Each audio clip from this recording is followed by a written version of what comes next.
Welcome to The Explainer. Have you ever tried to teach a topic where everything is connected, but your students just aren't seeing the big picture? Well, today we're diving into a fantastic solution, the integrative model. It's a really powerful strategy for helping learners build those rich, complex webs of knowledge, right? I mean, think about something like an ecosystem, or the branches of government, or even a big historical movement. It's not just a simple list of facts to memorize. It's this intricate, interconnected web. And the real challenge is helping learners see how every single piece actually links up with the whole. So in this explainer, we're going to do just that, untangle that web. We'll look at what the integrative model is, walk through its 5 core steps, check out how to adapt it for different learners, and really see why it's so incredibly effective. All right, let's jump in. Okay, section 1. Let's start by digging into this whole web of knowledge idea. So, what is it really? At its heart, the model is a guided conversation. It's a structured discussion. The goal isn't just to hand over facts, it's to create a space where students can actively build their own understanding of how all these different facts, concepts, and big ideas fit together. So now, let's get into the why behind it. Where does this powerful tool even come from? What's the theory? Okay, so the model is built on some really solid learning principles. First, it uses what's called inductive reasoning. So instead of starting with a big rule and then showing examples, students look at specific examples first to figure out the rule for themselves. It also taps into something called schema theory. Just think of it like this. Our brain organizes everything we know into these connected mental files, or webs. This model is all about helping students build and strengthen those connections on purpose, creating a really strong, organized network of knowledge. So, that's the theory. It sounds great, right? But how does it actually work in a classroom? Well, the good news is the integrative model isn't just an abstract idea. It's a super practical 5-step process. Let's break it down. The whole thing follows 5 pretty logical steps. It all starts with some careful planning by the teacher, and then it moves step by step toward the students taking the lead and building these really deep, generalized understandings for themselves. All right, step 1, this is all about preparation. This is the behind-the-scenes work the teacher does to create the entire foundation for the lesson long before the students even walk in the room. So here, the teacher's main job is to pick a complex topic and then create what's called a data set. Now, don't let the word data fool you. This could be anything, a chart, a graph, a map, a collection of pictures, you name it. It's just an organized way to present information that students are going to explore to find those connections. Okay, the foundation is laid. Now the investigation really begins. This is where students get to stop being passive listeners and start being active explorers. In this phase, the teacher is really a facilitator, a guide. You're not giving them the answers, you're just guiding them with questions. You prompt them to simply describe what they see, and then you nudge them to start noticing.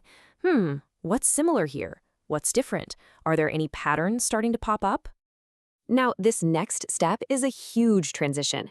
This is where students move from just asking what they see to asking why it might be that way. And that's where the deeper understanding really starts to click.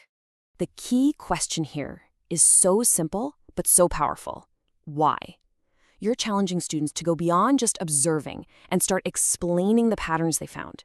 This pushes them to make logical guesses or inferences and to connect what they're seeing to stuff they already know.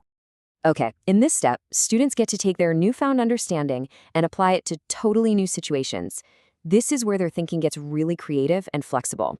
It's a lot of fun. So, the teacher introduces that powerful phrase, what if?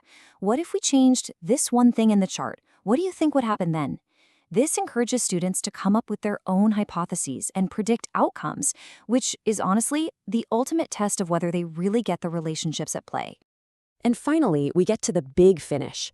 This is where students pull together everything they've talked about to form the big ideas, the main takeaways of the whole lesson. This really is the peak of the whole process. You ask students to step back, look at the whole picture, and tell you, in their own words, the main principles or conclusions they figured out. This is where they show you they have a truly deep, integrated understanding of the topic. Any great teaching model has to be flexible. So let's talk about how you can actually see if students are learning and how you can adapt the model to meet everyone's needs. One of the best things about this model is that assessment is baked right into every step. You're not waiting for some big test at the end. You can see the learning happening in real time. You just listen to the quality of their observations, the logic in their explanations, the creativity in their hypotheses. It gives you this clear, continuous picture of what they know and how they think. So how do you make this work for different learners? Well, here's a fantastic strategy called Cubane. Just think of it like a menu of options you can use at any stage. For example, in step 2, some students might be working on just describing the data, while others might be ready to compare it or even analyze it. It gives everyone a way in, letting every student engage with the topic right where they are. All right, so let's zoom out. Why does all of this really matter? Let's wrap up by looking at the key benefits of using the integrative model. This is where you see the real power. This model is just efficient because it works with how our brains naturally learn, not against it. It empowers students to build their own rich, personal mental maps. And most importantly, it moves them way beyond just knowing facts to actually developing the sophisticated thinking skills they're going to need for the rest of their lives. So, at the end of the day, the integrative model gives you a clear roadmap for turning tangled, messy information into true, lasting understanding. It helps students not just to learn, but to learn how to think, which leaves us with one final thought to chew on. Thanks so much for joining us for this explainer on the integrative model. For anyone who wants to dive deeper into the research, you can find all the key references right here. We'll see you next time.